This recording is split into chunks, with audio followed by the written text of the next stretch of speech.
Tere! Vaatame, kuidas vormistada uurimistööd Rocca al Mare kooli uurimistööde vormistamise juhendi põhjal. Hetkel võite uurimistööde vormistamise juhendi leida Rocca al Mare kooli kodulehelt kooli elu ja õppematerjalide alt. Uurimistööde koostamise juhend. Avame leitud juhendi ning otsime siit välja peatükk 3 nimega uurimistöö vormistamine.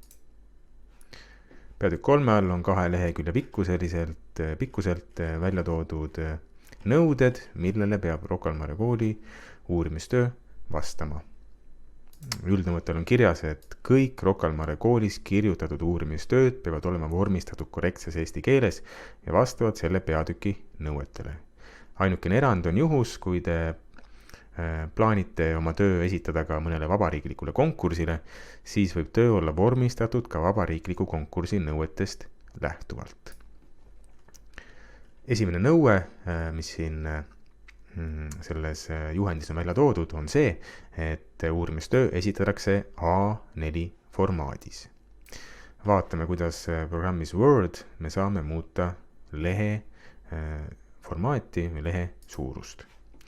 Lehe suurust ja formaati saame muuta tääbi või eesti keeles saki küljendus alt. Ehk siis klikime küljenduse peale ja siit nupp suurus. Minul on leht juba on A4 formaadis, kui teil on juhuslikult midagi muud, siis tehke kindlaks, et enne kirjutama hakkamist, enne vormistama hakkamist te kindlasti valite suuruse A4.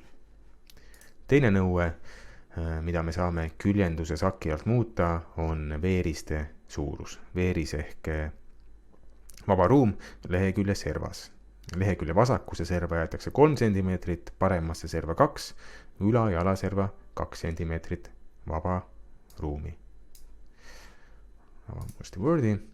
Veerisid saame muuta küljendus ja veerised. Ja siit kohandatud veerised. Üleval servas 2 cm, all servas 2, vasakul 3, paremal 2 cm vaba ruumi. Okei. Nüüd on veerised korrektsed, vasakuse serva jäetakse 1 cm rohkem vaba ruumi, kuna siia tuleb hiljem pärast väljaprintimist tuleb siia köide.